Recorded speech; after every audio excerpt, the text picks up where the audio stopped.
A second. 3, 2, 1. Fire it up, Sage. Hello, everybody. Welcome to the Iowa Everywhere podcast. This is the Rosenblum podcast show. Today we have on special guest Matthew Coller, an old buddy from up there in Minnesota. Been covering the Vikings for a number of years, and before that, actually covered the Buffalo Bills. And we're going to get to some Buffalo questions as well. Obviously, they're one of the hot teams in the NFL. Big NFL conversations today. Matthew Coller, welcome to the show. Thanks for having me. It's great to be back with you. You and I have been doing audio versions of ourselves on many mediums, from AM radio to at the NFL Combine, where we were recording podcasts and things like that. So it is great to be on your show, and congratulations on doing this show. I saw JT O'Sullivan roasting you for things that you said on this show. So I'm very happy that you're back podcasting. Wait! I got to hear about this. What did JT the QB school JT O'Sullivan? I love his videos. What did I say, and how did he roast me? Yeah, well, JT was saying that he didn't agree with you about some of the RPO stuff that you and Eric Eager talked about.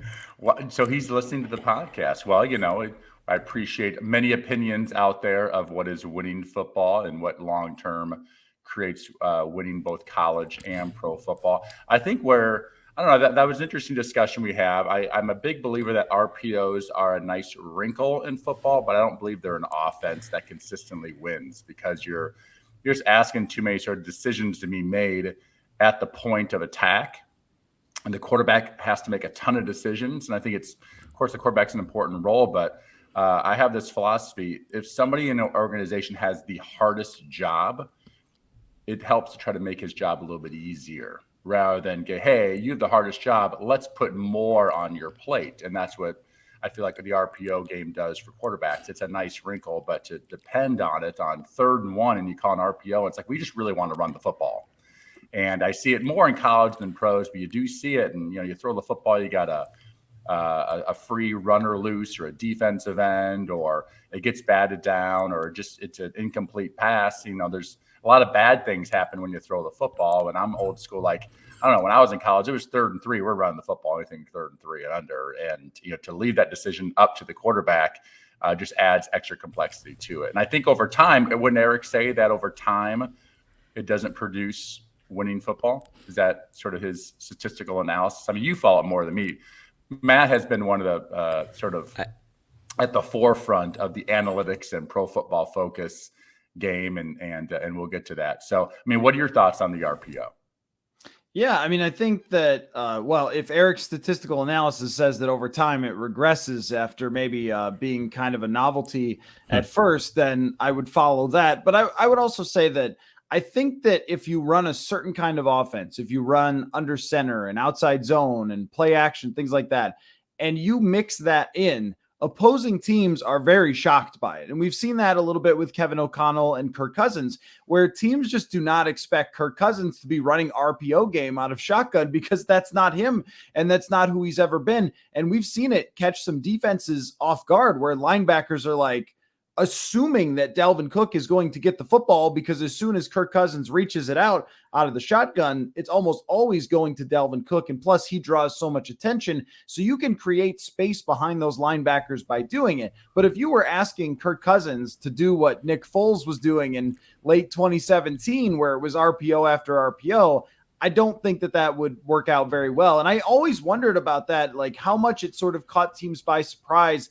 that they were doing that with Nick Foles so much, and they had to scramble to try and adjust. And I should add also that JT O'Sullivan on Twitter, I assumed that you had seen it, but he praised your show. He said that he really enjoyed it. He just maybe disagreed with some things on RPOs. But I agree with you. It's kind of like anything else, where it's like, if you run outside zone every single time, then of course teams are going to be able to account for it. If you run out of the shotgun every single time, or like Cliff Kingsbury, who seems to have not adjusted his offense really at all since he arrived there. And the offense that I saw Arizona run against the Vikings last week was bubble screen, throw it to DeAndre Hopkins, or nothing, or just get sacked. And their run game completely lacked in creativity. And I think that also ties into the success of everything, is how well can you teach that run game? How focused can you be on it? Because even though passing is going to drive your success to a Super Bowl or deep in the playoffs, a lot of things play off of that run game. And if you can just say to a team, we're going to run for 5 yards a carry, that makes them scramble on defense. And I think against the Vikings, against Arizona, saw that last week, and the RPO can play into that. So I think the kind of the more things you can do, that the better. In college, I think it's probably a different formula where you can run an RPO offense kind of over and over and over and make somebody stop it, because it's not of the talent level of the NFL where they're going to be able to adapt. I love Brandon Staley's quote from, I don't know if it was last year or 2 years ago, and he was talking about running the football and the importance of it on offense, and the importance not necessarily to get 5 yards a carry or 6 yards a carry and just run it up and down someone's throat. That almost doesn't happen in college or pro football anymore, unless there's a big talent difference in college. But what it does is it makes the defense play the gaps. And as we think about football, it's this vertical game, this north-south game. But when you talk about the running game, it's actually an east-west game. There's a defensive player that's designed to be in a certain gap based off of coverage and front, but they have it figured out where they have somebody for each sort of gap from sideline to sideline. And of course, it ends usually with like the corner at the end trying to squeeze that last. I mean, there's a long gap between the corner and the defensive end, right? It might be 10 or 15 yards, but to squeeze that final gap many times is sort of his job. And so it forces the defenses to play every one of those gaps down the line of scrimmage, which then they're not in their regular drop in their pass pattern. And if they're playing sort of the pass pattern, they're not going to be in their gaps, and it'd be really easy to reach and be really easy. Then the longer then the line can double team, say a down guy as they're working up to a linebacker, because the linebacker is not filling this gap and he's sort of slow playing it for the RPO, then it actually allows you to sort of run the football even better. So I think that's, to me, is, and when you're under center, there's that indecision for a second. There's that, I don't know, a full second and a half where the quarterback reaches the ball out on an outside zone. The defenses have to fill all that. And there's this indecision on whether it's going to be a run, a play action in the pocket, or just a full on bootleg, or even a run reverse, someone coming back the other way. So there's that indecision is longer. And I think it causes defenses to have to be more aggressive and fill those gaps, which then allows these big play action plays, which you can't just live off of play action. In 3rd and 10, no one's going to fall for it, right? And but I feel like it what I thought was interesting to him is he said that it equals the playing field from the great quarterbacks to the average quarterbacks. And I liked that, because more often than not, you're going to have average quarterbacks. Only a half dozen teams in the league believe they've got a premier quarterback. So why wouldn't you have certain offensive plays that made your very average quarterback play just as good as Pat Mahomes and Josh Allen?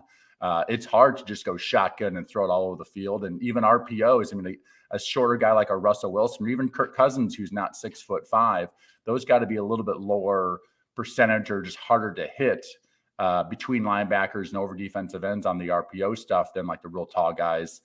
Or the guys that can drop it down like a Pat Mahomes and find these throwing windows. And so I'm just big on, hey, you call a running play. If I'm an offensive lineman, I'm a tight end, and you call a running play, I want to run the football. I don't want to like block a guy, then everyone just is taking off to run to the other side of the field. And it's just like mass confusion out there. And I feel like there's a security there about we're calling the run, and damn it, this is what we're going to do.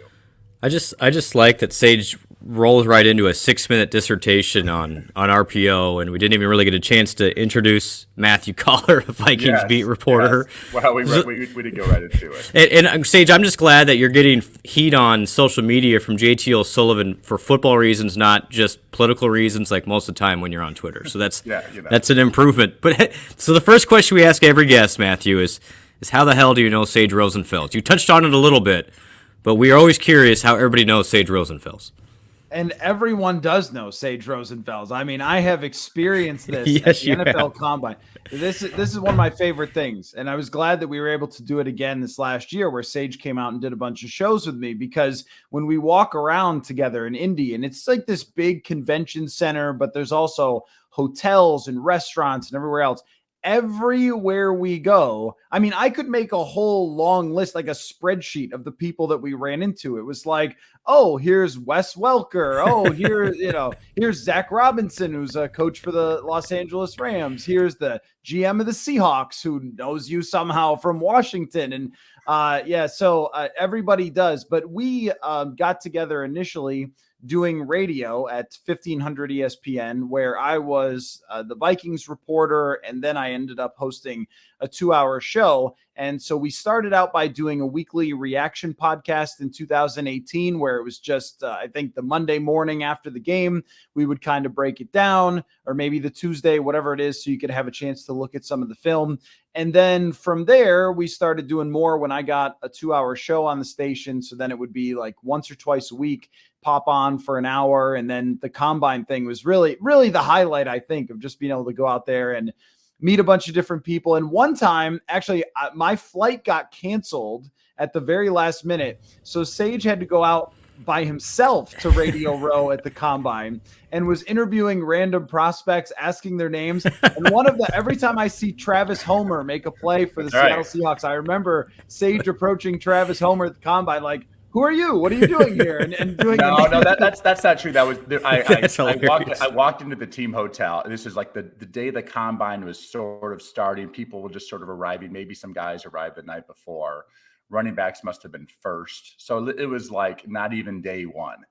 And I walk into where all the players are staying, just sort of if I see anybody. And there's David Montgomery sitting there. There's a little coffee shop right in the front with Travis Homer. So I sit down and just interview the both of them just right off the bat. They don't know what's going on. I remember being. Did you have a recorder? Yeah, I used my phone or whatever and recorded this thing. And so I was creating content without the host of the show. Just let's do this thing. And I just figured this is what it's like to be a media person at the combine. That was my first time there, not as a player. And I've gone back pretty much every year. It really is a lot of fun. One of the things that Matthew and I talk about is the journeyman quarterback. And it's sort of like in my life, sort of became a journeyman life after leaving the NFL. And, you got a few dollars in your pocket. You don't have to work a full-time 40 or 50 hour a week job. You get to travel around a little bit and maybe do those things that I didn't do when I was sometimes 20 years old in college and sort of stuck in Ames and couldn't go anywhere and do anything. And so now I'm going to do all those things. But there's this journeyman quarterback thing. We love talking about the journeyman quarterbacks. We used to do a show on our Wednesdays. We used to do a Monday, Wednesday, Thursday sort of gig, or Monday, Wednesday, Friday. And the Wednesday show, we would go into the opposing quarterbacks of the upcoming opponent and in their history, who was like a great journeyman backup who'd been on the roster, cool. And about half the teams like Steve DeBerg had played for, or one of the McCowns, or I mean, Matt, you could go into it. I mean, give me your top 3 journeyman quarterbacks of all time. I'm gonna put you right on the spot. Okay. So, I mean, first, like, our joy for the journeyman comes from, like, that's another reason that we've connected and continued to make content together and have conversations, and even just phone calls where we talk about journeyman quarterbacks. So yeah, it does happen.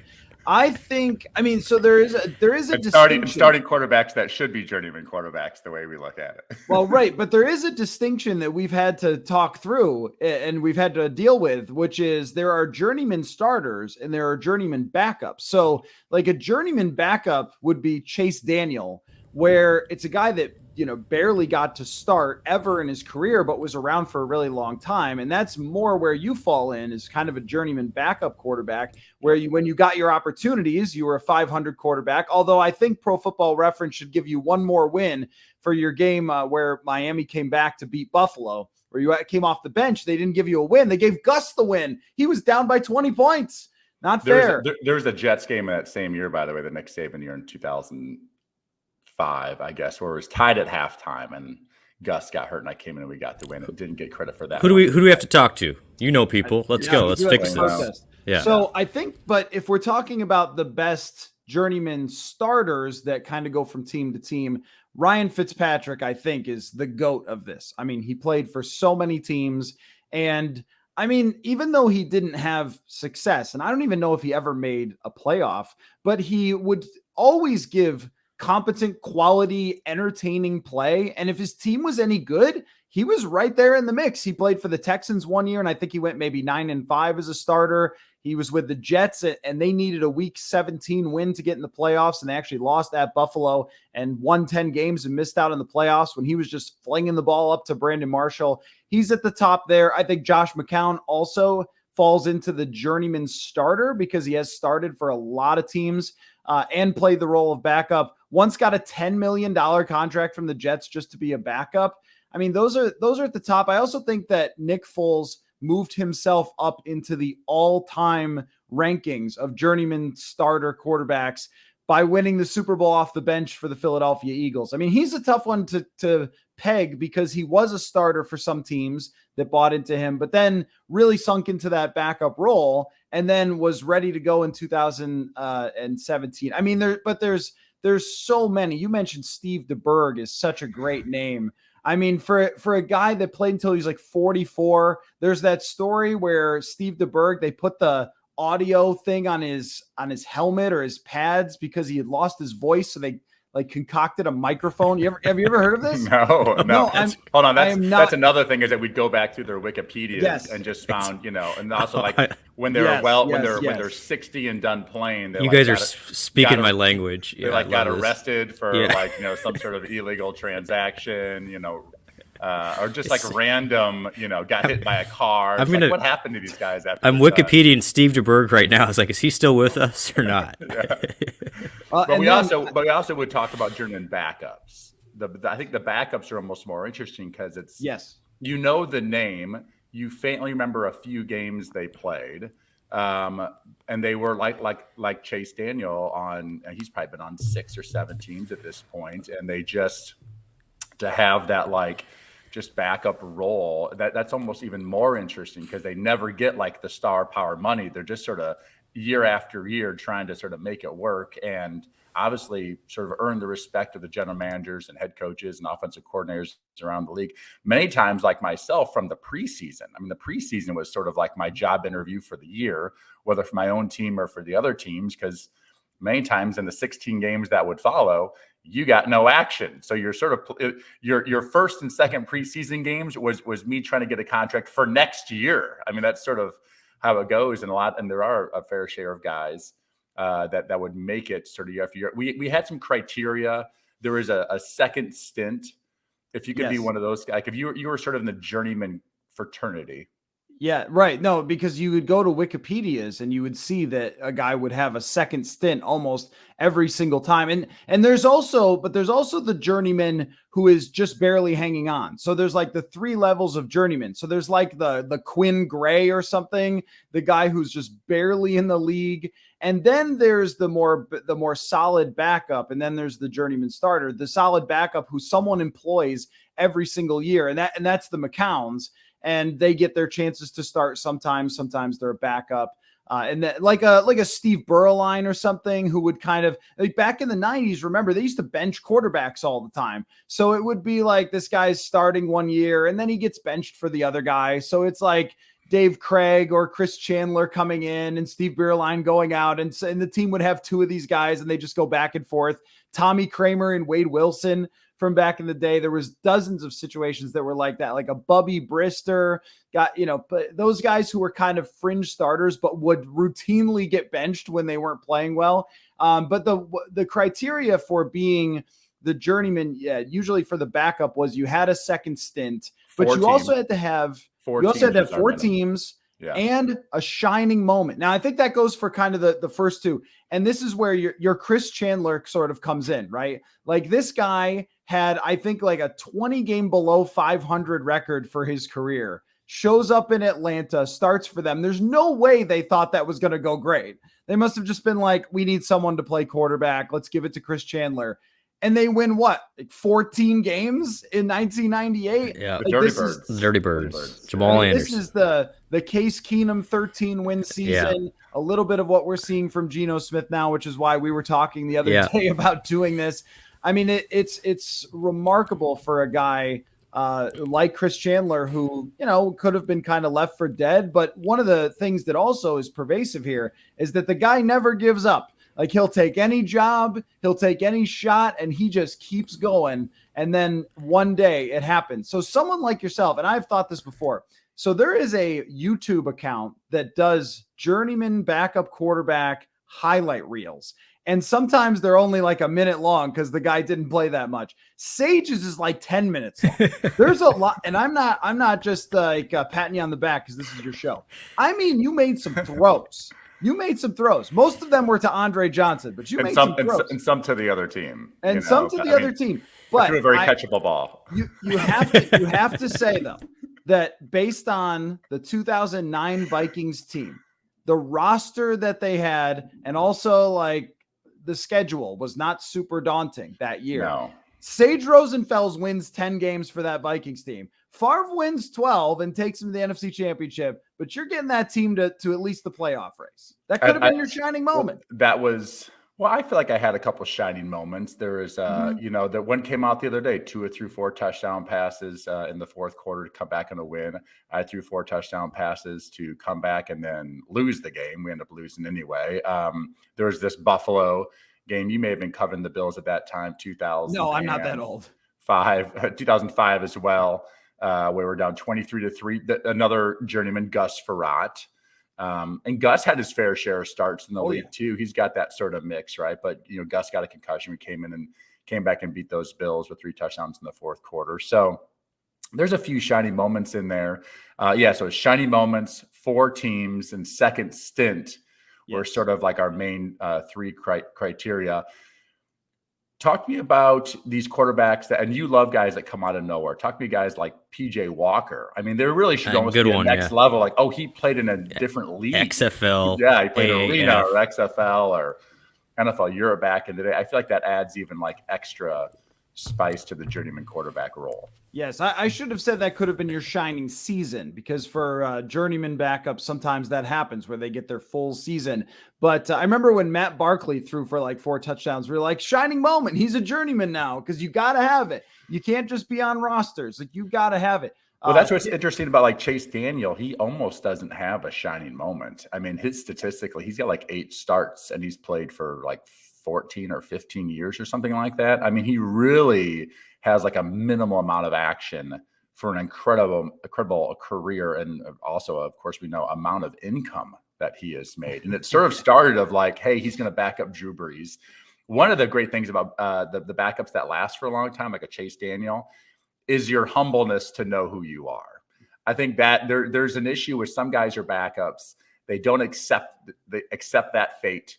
And they're of course you're competing, right? But for whatever reason, the organizations don't like his vibe. Like, hey, this guy, like, he's not really helping out our starter. He's not really like, he's looking to go somewhere else and try to compete somewhere else to start.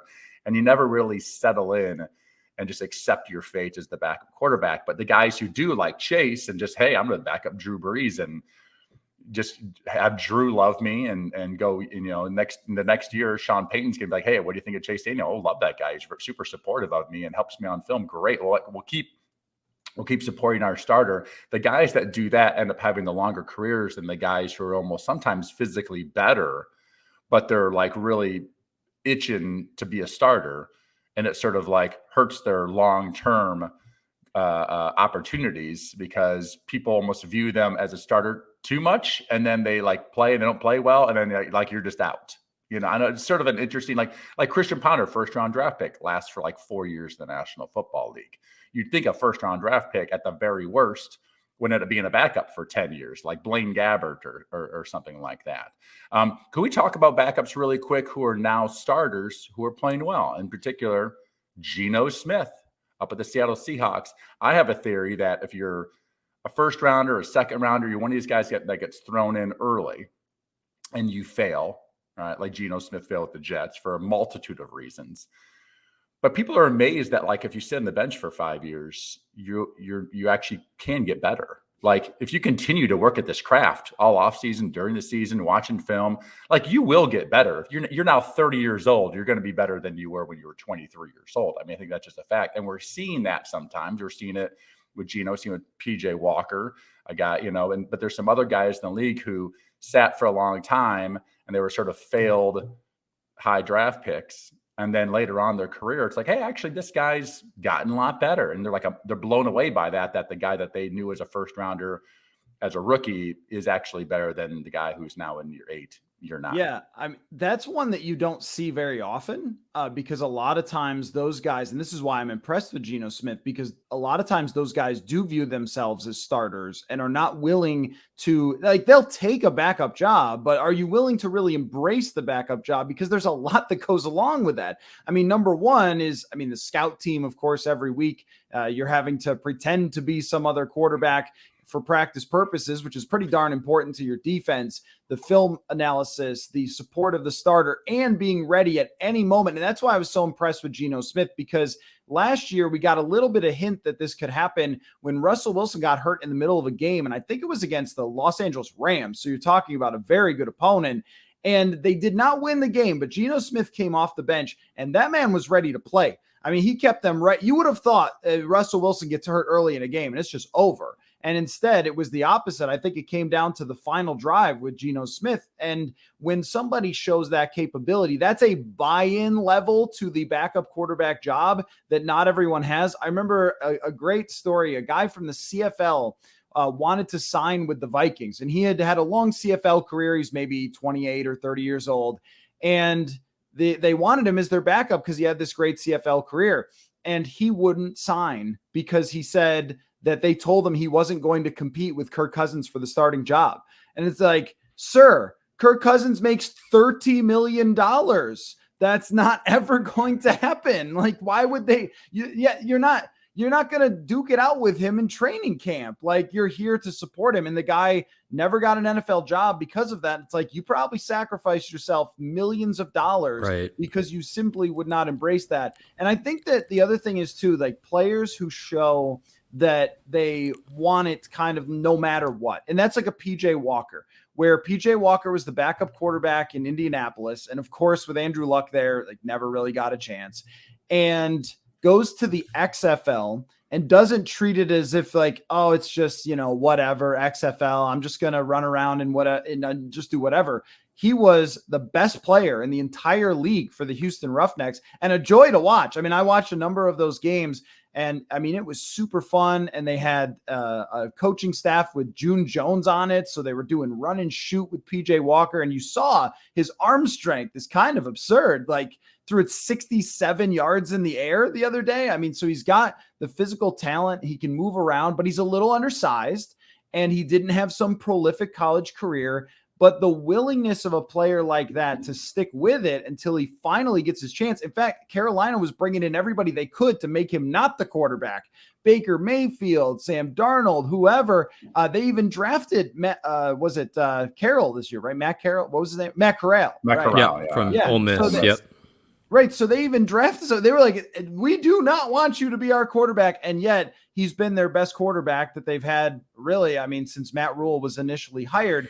And I think that it takes a very special type of person. But I also think that what's been great about this year is that person is getting rewarded, because in so many seasons in the NFL, there was only two kinds of quarterbacks. There was the franchise quarterback, and then there was the rookie contract quarterback. And there was nothing in between. And this year, because so many rookie classes have failed and there's been so many quarterback injuries, Andy Dalton's back and he's playing pretty darn good football. And Geno Smith's getting a chance. And I think that the way that offenses are designed, the way that quarterbacks are brought up with more information than they've ever had before, the level of quarterback play down to the second quarterback is probably better than it has ever been in history. As much as we love the Jeff Garcias who show up from the CFL, it's probably better. There's probably more human beings capable of doing this than ever has been before. And what it really comes down to is, do you stick with it? Can you find a way? And then does that opportunity ever come for you? And that's why it makes for such a great story when a Geno Smith or a PJ Walker finally gets their chance. Well, I think there's a couple of situations involved in these backups that are playing well. One is, over time, you just start learning so much about football. And the longer you're in it, the quicker your mind starts processing that information. And the quicker you start going, okay, this is cover 2. I know it right away, well before the ball is snapped. And you just sort of know where I'm probably going to go with the football, 1 to 2, rather than like, hey, the ball is snapped and they all scatter. Like, what is this? And so you just start recognizing things so much faster. And when you recognize things faster, you process things faster. And that you don't realize, for a quarterback, processing information is the game. It is the game, but there's so much information for those first guys coming in. And of course, every college is different. A lot of these colleges just run RPOs. A lot of colleges don't even go under center at all. They do spike the ball to stop the clock out of shotgun. Right. I mean, right. So they're showing up to these like rookie mini camps and or training camp. Like, I haven't got a snap from under center ever. Like sometimes since Pop Warner. And so there's so many aspects that just like, they're like toddlers, just like learning how to walk in some ways. And then you're inundating them with tons of information that is almost always extremely different than they had in college for 4+ years.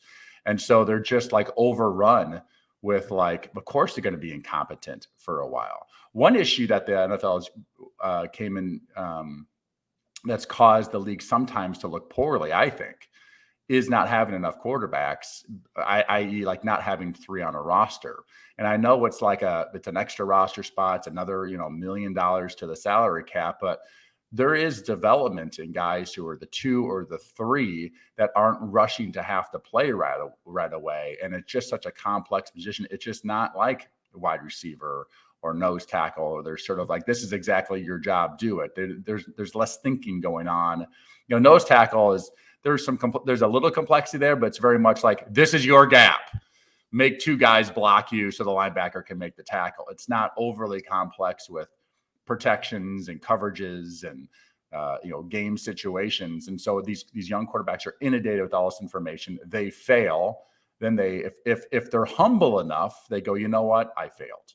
It's extremely embarrassing. I can imagine how embarrassing it must be for like a first rounder to, after 3 or 4 years, get released by your team and like the whole league be like, oh, he was a bust, worst bust in franchise history. But then to have like sort of that humbleness to like, you know what, I'm going to go take a backup spot somewhere and just try to hang on this league for a while and try to make as much money as I can and have a long career. And maybe down the line, I get another shot. And they usually do. But the guys that sort of have that attitude of just like, you know what, it wasn't meant to be, the dream of being a first rounder and a first team All-Pro in a couple years and being one of the great players of all time, probably not going to happen.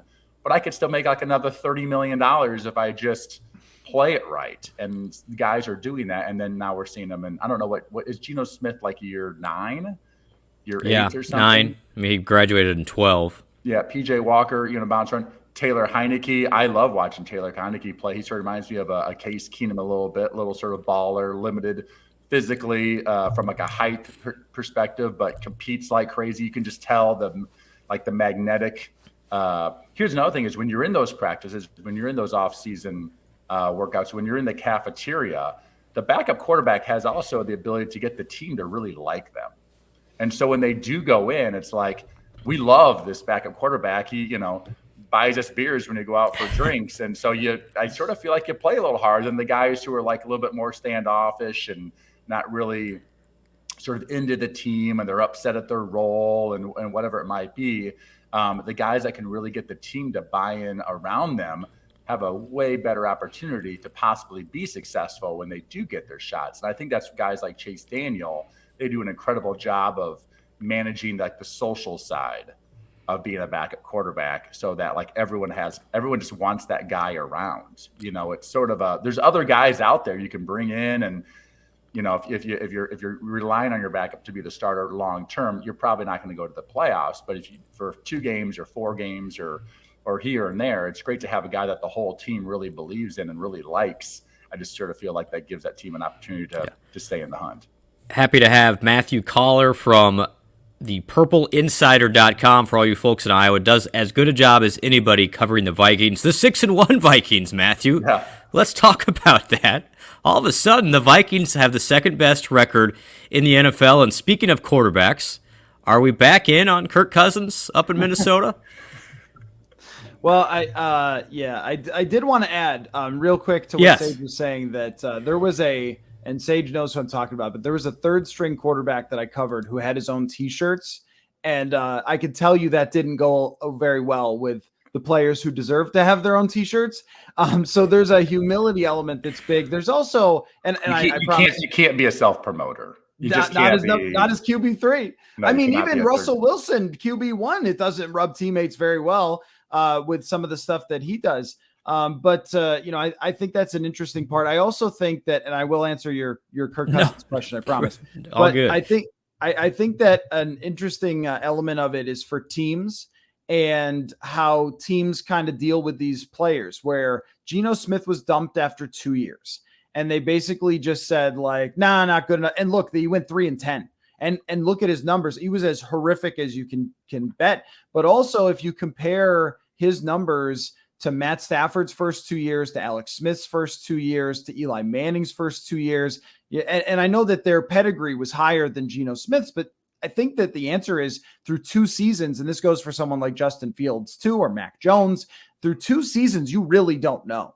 And I think where it's 3rd and 4th season where you're really sure, unless they just become, Patrick Mahomes. But even through 2 years, Josh Allen, it was not clear that Josh Allen was going to be a star. And so what you end up seeing is, especially if you don't have the pedigree where the team is basically forced to stick with you, you don't see a 2nd and 3rd round pick get developed through 3-4 years, because it doesn't benefit the teams. Like, that once their rookie contract is over, they become more expensive. And if you're still not really sure whether a guy could be a starter, it's like, what do I even have this guy for? And history hasn't really been kind to middle and late round draft picks. And I think it's sort of a self-fulfilling prophecy where it's like, well, none of the 4th round picks have become anything. It's like, well, right, because the teams just cut them, or you know what I mean? Or they haven't played.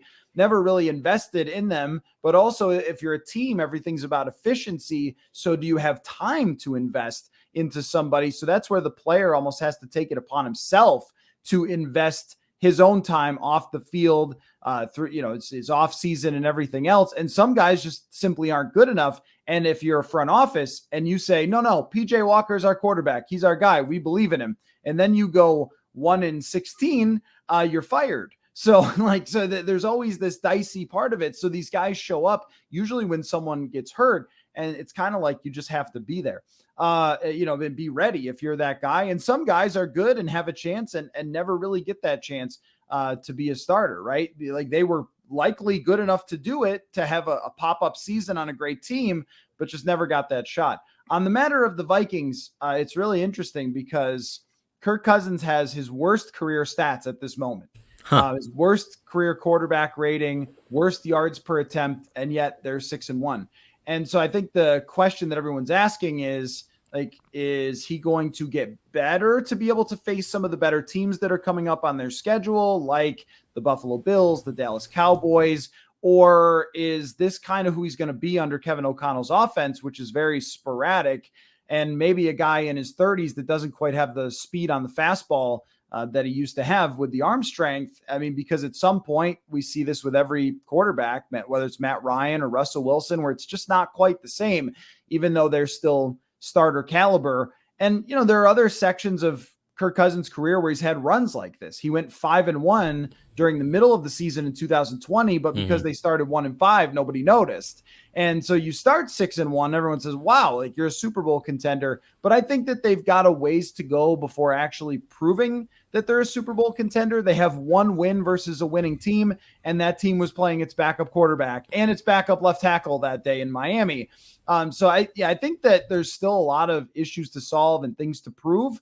But this is one of those years where everything is kind of laid out. And I think the question that I've had that maybe, nobody wants to really say is, if they had moved on from Cousins and signed Marcus Mariota and spent $20 million, and this is the formula with the journeymen and backup quarterbacks, is that the price tag is so much less. And someone like Mariota, who had been to the playoffs before, if you had put $20 more million into the roster and moved on from Cousins, yes, Cousins is a better quarterback than Mariota, but by how much? And I don't know the answer because it's a hypothetical, but it does make me think when, a guy is 6-1 with a 90 quarterback rating, and, it hasn't been spectacular. He's under 50 for his QBR by ESPN, that 1-100 stat. And yet they've got amazing special teams, their turnover differential, their penalty differential. Like all those things are kind of going their way. And Justin Jefferson makes everybody better, which also ties into another whole set of storylines of like, could Case Keenum be good every year if he has Stephon Diggs and Adam Thielen or Justin Jefferson at a certain price, as opposed to what Kirk Cousins is bringing? So there's kind of a lot there to juggle. But at this moment, the bet that Kevin O'Connell and Kwesi Adolfo-Mensah made to bring back Kirk Cousins has resulted in them being 6-1. We're kind of in a we'll see mode if that continues. Yeah, they definitely like chose stability over like, and they knew they were paying for a guy that was probably more in the middle of the league from a talent standpoint, even though statistically many times Kirk is in the top 10 or even top 5 sometimes in stats. Not this year though. But the issue has always been like, are they winning stats? Are they fourth quarter? Like how the stats when they're when they're winning and they have to have that key third down to stay on the field to not give the other team the ball back. And, and also the stats when you're playing a primetime game, a Sunday night, a Monday night, the stats versus playoff teams. There's a lot that goes into this. I feel like this year with their 6-1 record you're 6-1. So like that is what it is. But as I've seen you say on Twitter and also Eric Eager, they sort of have a row of teams that they've played and or are about to play that are like starting backup quarterbacks. Like they're getting some luck involved in this situation so far. Also, the division is down this year. Packers are crappy, Bears are again crappy, and Lions are again crappy. So it's like this just sort of might be the magical year where the things, even though they might be one of these football teams that ends up 12-5 or 13-4, that actually isn't that great. Just sort of happens to stumble into all the right spots to make their life a heck of a lot easier. But hats off to them. They are winning football games. As I said, they're 6-1. Their turnovers, they're only giving up the ball once a game. They're getting about 2 back. And in the National Football League, I don't know what the stat is. Matt, you might know this, but if you win the turnover battle in the NFL, college is not as drastic. You're going to win like 70% of your games. If you just win the turnover battle by 1 turnover, if you win it by 2, it's like 85% of your games you will win. And so those turnovers are huge, and they're not turning the ball over that much in offense. But as you said, like their yards per play is not good. Kirk's passing yards per attempt is like 25th in the league. So they're not like blowing people. They've only scored about 30 more points than their opponents over the course of the year. So they're really not. I think they're being outgained yardage wise as well. And one of the biggest issues with Kirk was always when they're down by 10 and they're playing against a pretty good team. Can Kirk be one of those guys that we believe in to bring us back? And sort of time and time again, that hasn't been the case. It has happened, but more often than not, it's not like Pat Mahomes and Josh Allen and maybe a Justin Herbert or Joe Burrow. We're like, hey, we're down. We could be down 17 in the fourth quarter. We got a chance. We got a guy who can just catch fire and magically make things. Kirk has never done that, and they don't ask him to do that. But when he is asked to do that on the rare occasions, it just never works out. So it's like, well, why are you paying him $40 million a year, this really, really high salary cap number? Eric Eager had a great tweet a couple of weeks ago talking about we were talking about that rookie pay scale for the starting quarterbacks. Since 2012, so about the last 10 years, half of the Super Bowls have contained a quarterback on his rookie contract. Wow. And from a business model standpoint, the advantage of having Jalen Hurts at 1.2 million or whatever his cap number is this year, and then someone else at 45 is huge. That $40+ million can be used for Darius Slay and AJ Brown and all these guys they've added in the offseason, just have a stellar defensive line and better special teams, and you just sort of upgrade the whole roster. The problem is when Jalen Hurts needs to get paid, and it's like, okay, we got to pay this guy $40 million. The question is that like security of having the same guy in place who's a good player worth like cutting back on every other aspect of your football team? For Pat Mahomes, yeah, definitely. For Josh Allen, yeah, definitely. For Kirk Cousins, I don't believe so. Yeah. And so you're sort of overpaying and hurting the rest of your roster, in my opinion, for a good but not great player. And it's hard. It's hard. These NFL teams, it's a very, very hard position to put in because there's only a couple of those elite guys. And I've been under the impression that I just think you just have a factor of young guys. You just have all these first-round contract guys, and you load up the team year after year, and we're a great place for free agents. We're going to bring in guys. We're going to have a great offensive line and great defensive line, really bulk up the lines and some deeper backups. But we're just going to roll with these young quarterbacks, and we're going to create an offense that's not meant for Tom Brady or Peyton Manning, to where you have to be a genius to run them, and you can win games in the NFL by a little bit more simpler offense. But then you find guys like Hurts or Russell Wilson as was he a third rounder or a fourth rounder? Yep. But you find some guys who are occasionally like actually really, really good in those third and fourth rounds. But the key is they're playing with a loaded deck. And that allows them to be more successful than the guys who aren't that good, who just don't have the roster because they're paying the quarterback 35, 40, $45 million. Yeah. And I totally understand too why teams would say, are you going to be the one that tells all the fans we're getting rid of their favorite player? Like with Jalen Hurts. And also, are you going to be the GM who moves on from Jalen Hurts and he goes and wins somewhere else? Well, you draft Sam Darnold.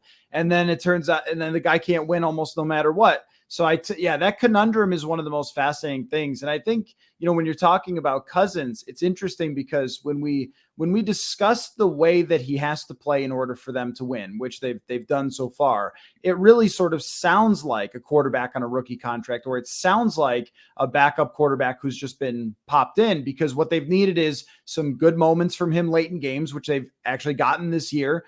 He has 3 fourth quarter comebacks. Now, some of that is starting the house on fire and then putting it out yourself because their inconsistency throughout a game. You get ahead with a good opening script, then you fall behind because you couldn't keep the foot on the gas pedal, and then fourth quarter comeback, which is why it's kind of one of the silliest stats, because you have to be behind in the fourth quarter. And Patrick Mahomes, John Elway wasn't behind that much. When he was, it was great, but he was usually just winning. But there's, you need some big moments from him. You need to run the football extremely well, which they did against Arizona. And where I would give Cousins a ton of credit is he may be averaging 6 yards an attempt, but he's also not turning the football over.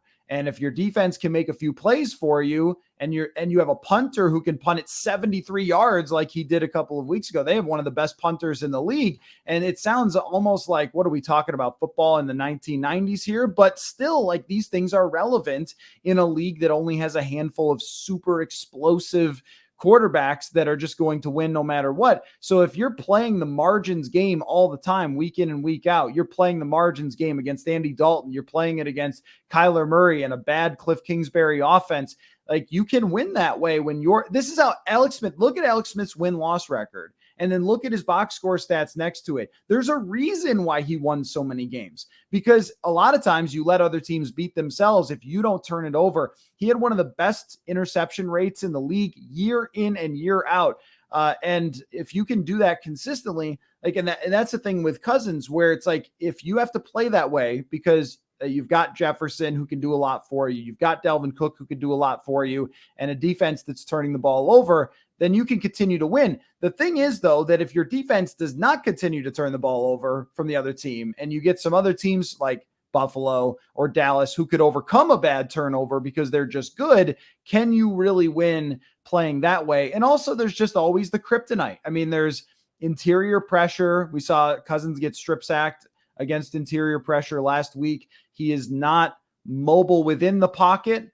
He did run for a touchdown, which was very impressive. He can run sort of fast as a pro athlete, but he doesn't have this creativity, mobility, or arm strength to make off-balance throws or things like that are going to bail you out when things go wrong. And so the question that ties back in is, should a team be looking for a Geno Smith that might have been on the bench for a while, like a Trent Green that was on the bench for a while and comes into Kansas City and throws to Tony Gonzalez and runs with, what was it? It must've been Priest Holmes at the time, right? Like, so can you do it that way?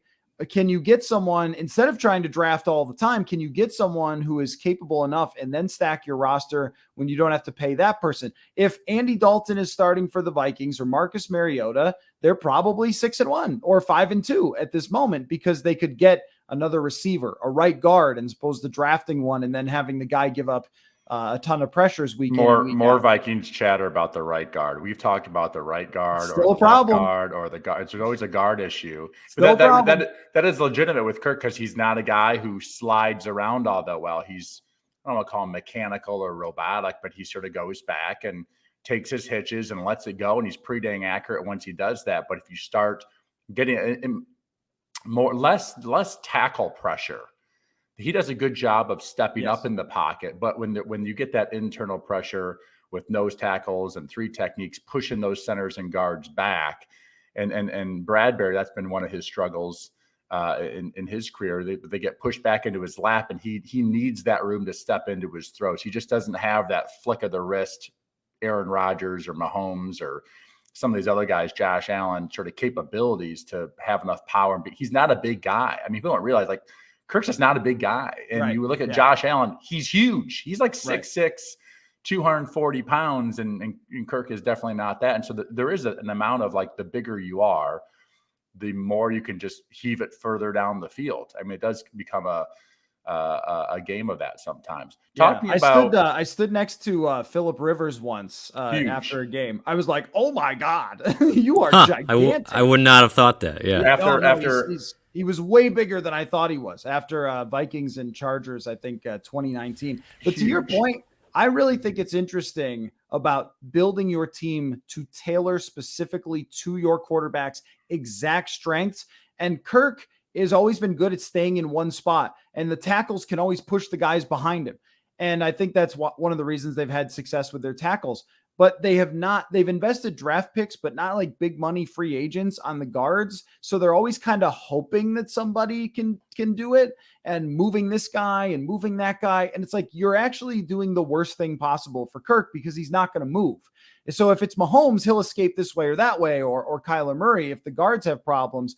But with Kirk, he won't. He'll just stand right in. And I also think this goes for even the types of receivers. Like, if you have somebody who's accurate, like a tall, accurate quarterback on quick slants and things like this, like Nick Foles could do this, where he could just catch the ball and he's super tall and just throw little darts to people. Tom Brady has always been great at this. Wes Welker, this is a Belichick genius thing, right? Like Wes Welker, Julian Edelman, these small open slot receivers for a guy who just throws darts. Or if you have a PJ Walker who throws the ball deep down the field, deep threats, get those big plays. Like, I don't know. I think that, like, GMs, and I don't know this for sure, but a lot of them are just trying to, like, hit on their draft pick or sign a free agent who's just good and wants to come to your team. And I know this is way harder than I'm making it sound, but I think that, like, that would be a Belichick thing, or the teams that have a really, like, intentional approach to who they put around their quarterback specific to that guy's skills. I think that there's an advantage to be gained there. Well, one of the weaknesses in that sort of outside zone scheme, and Kevin O'Connell is one of those coaches. By the way, part of the tree, we've talked on our show a few times, the Shanahan and McVay, LaFleur, McDaniel, Robert Saleh, of course, is on defense, but his offensive coordinator is Mike LaFleur, Matt LaFleur's brother. Kevin O'Connell, a part of that tree, worked with McVay and with the Rams. And so it is interesting, but in that scheme, many times they signed a little bit smaller centers and guards. They feel like they can draft guys or even sign guys a little bit cheaper that aren't like 330-pound old school Dallas Cowboys guards. And the reason is because they want that quickness to be able to cut off some of those defensive linemen. A quick double team, you get sort of a guard past that three technique or past that nose tackle. And so now they're out of position and you get some great runs. The issue is the offset of that quickness is they can't just sit there and just have these 340-pound, 360-pound defensive tackles. They just push them back because they just don't have that weight. They don't have sort of that power of those really big guys that maybe can't run as well. So there's this, like, two types of interior offensive linemen. They're sort of working with the type that's, because of the offense, that's maybe not as good for Kirk because he needs that stoutness in the middle. When I was playing for the Giants, we had Sean O'Hara, Chris Snee, and Richie Soybert. And Soybert was smaller, but he was short. And so I feel like he had the leverage to take on some of those big guys. But they were so stout in the middle that Eli could many times step up in the pocket when there was pressure along the outside. That is sometimes the weakness of this offensive line. Talking about some of the other Vikings weaknesses, they're 6-1.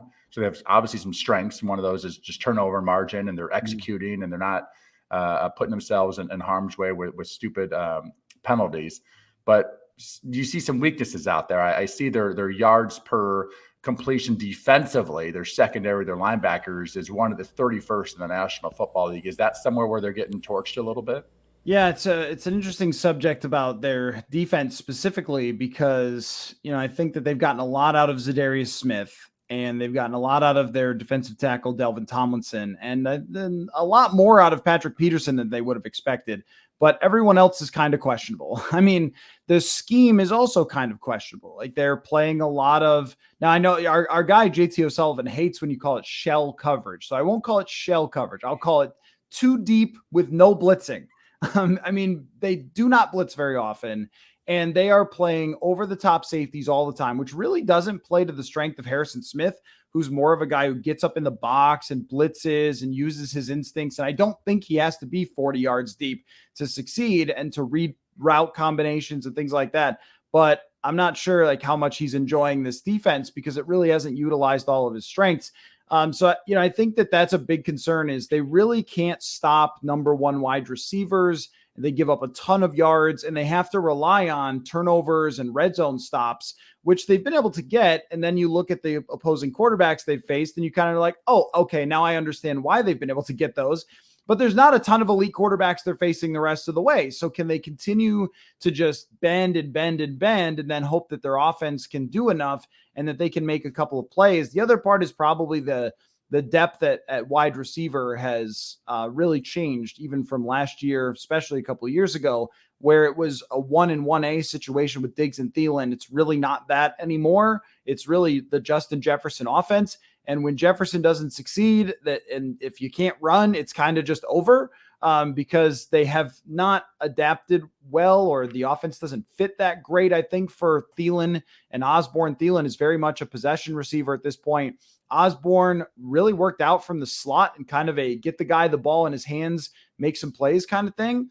But that hasn't really been what Kevin O'Connell's going for. And I think what's interesting for O'Connell is adapting this similarly to what we were just talking about to player strengths as he goes along. How does Dalvin Cook run the ball the best? How do they offensive line block the best? How does his receivers respond to certain route combinations and certain schematic things? Because a lot of it hasn't fit, but Justin Jefferson has been so good it doesn't matter. But it will matter as you go through an entire season and you do have bad breaks that you have to overcome, that you need more people contributing than just Justin Jefferson. And I think that that's an area for him to look closely at and say, why is this not working? And one of the reasons I think is KJ Osborne and Adam Thielen are just not downfield threats. They need a downfield threat at this point.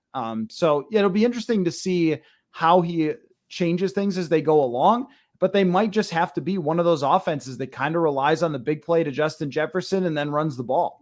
The one thing that they don't have, and this is one thing that Kyle Shanahan did teach me, is that when you have a receiving group, you need to have, so you're going to have 4, usually 5 guys on the roster, minimum 1, but really 2 guys have to be burners. They don't even have to be great receivers. They don't have to be good at running slants. They don't have to be good at running curl routes or hitches or these sort of underneath. They don't have to be great in the slot. They need to be like guys who ran track in college, or the track coach was constantly trying to get them to come out for track in college. And we had Andre Davis. We signed Andre Davis to a big extension when I was in Houston one time, and he was an okay receiver, but really he was just extremely fast. And the secondary guys, they know, when you're lining up, when you're a safety, you're a corner, you're a nickel will, when you're lining up against, one thing that football players start to realize is, and learn very quickly, is how fast is this guy? And when the guy's really fast, they back up more because who wants to get burnt deep? And so the more the safeties and the corners just expand in that quote unquote shell coverage, because by the way, no one uses the word shell coverage in real football. It's just a media term, I think, or maybe it was used back in the day, but it hasn't been used in a long time.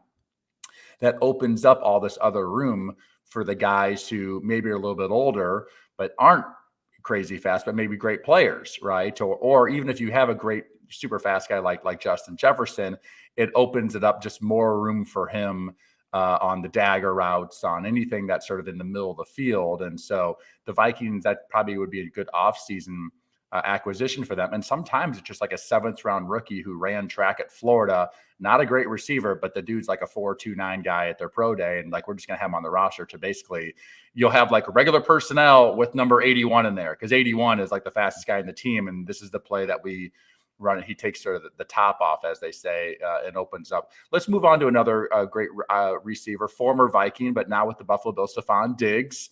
Of course, he moved to the Bills a couple years ago, has had a great transition there. It's really been a big key part of that football team. I believe legitimately the Bills are the second to best football team in football. I think it's the Bills and the Eagles. I think those are the two best teams right now. I think Kansas City is also right there. I just don't trust their defense.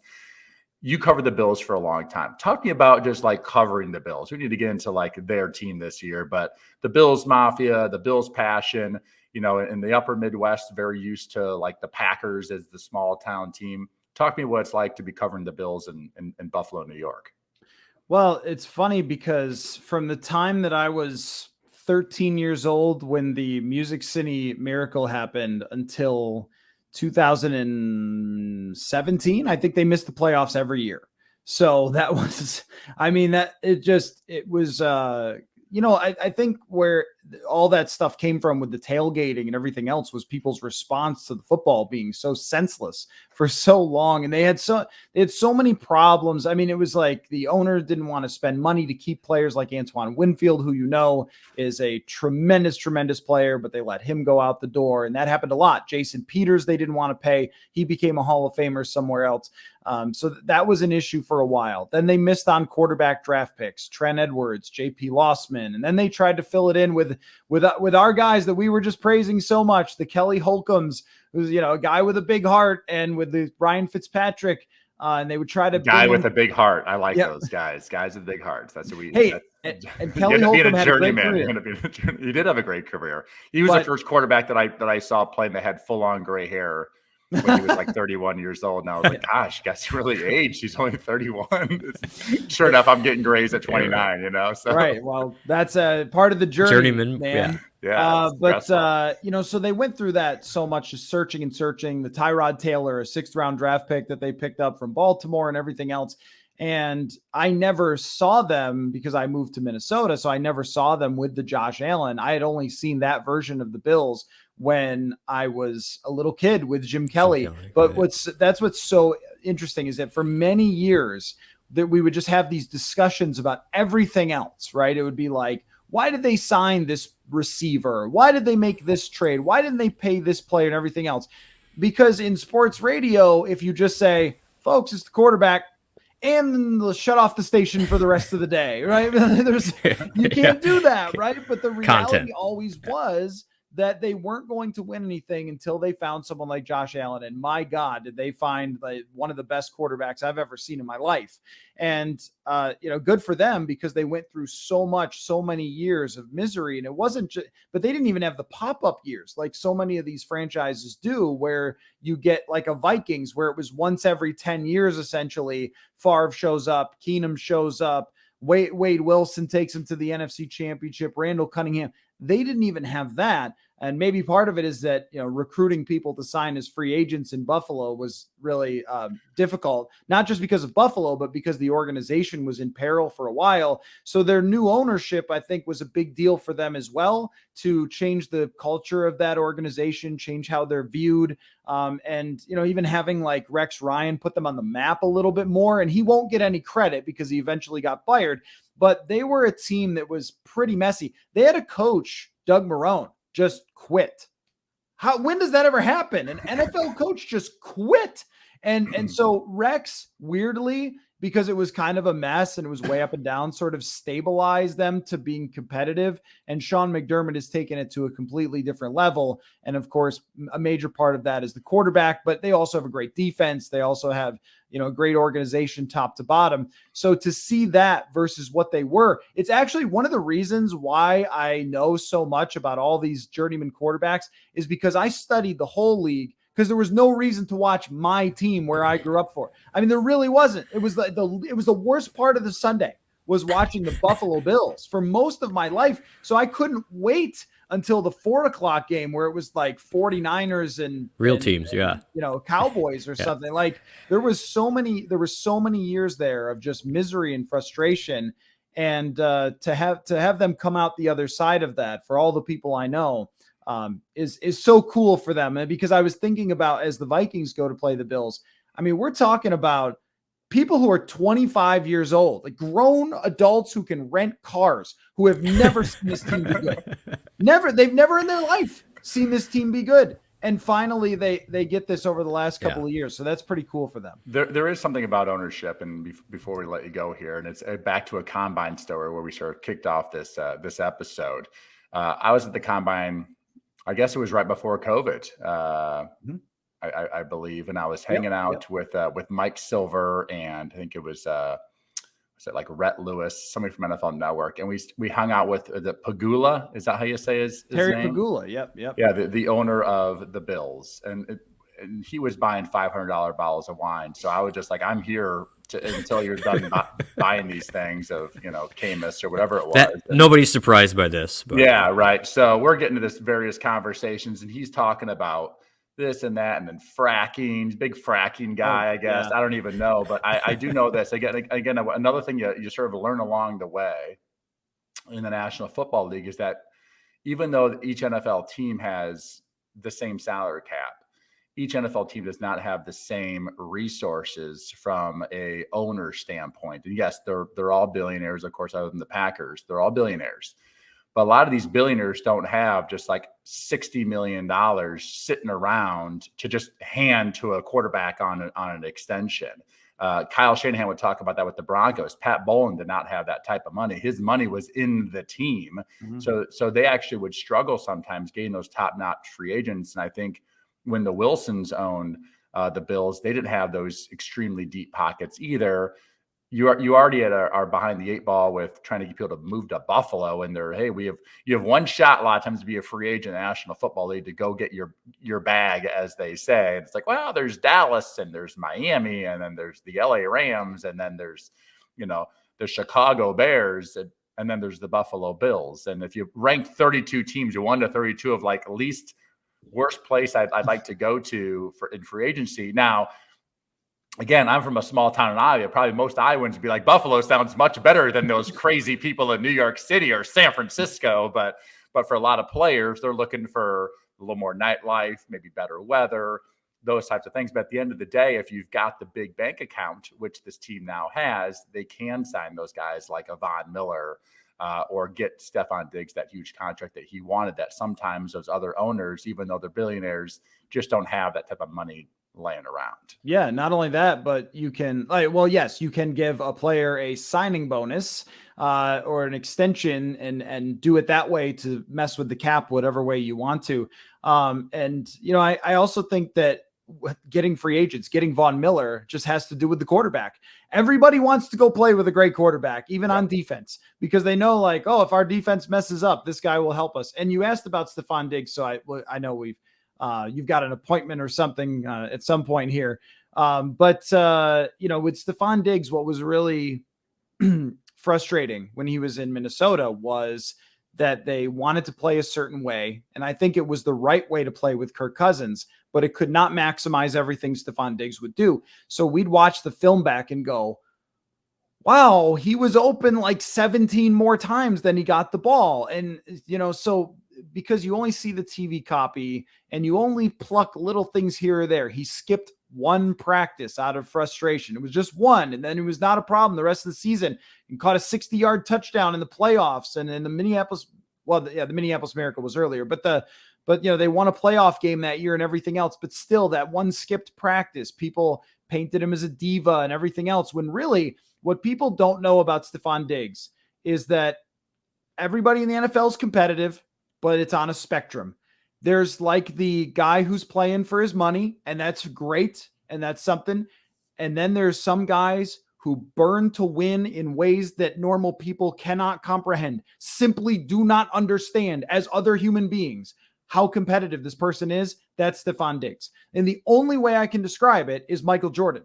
Like, he's like that. He wants to win so desperately. When they lost in San Francisco, he was the last guy off the field. I mean, he was devastated. It's just like, that's how much he cares about winning. And so receivers, because of who they are and kind of the history and the Terrell Owens and everything else, people think they're all about themselves. They're not team players. This guy would do anything to win.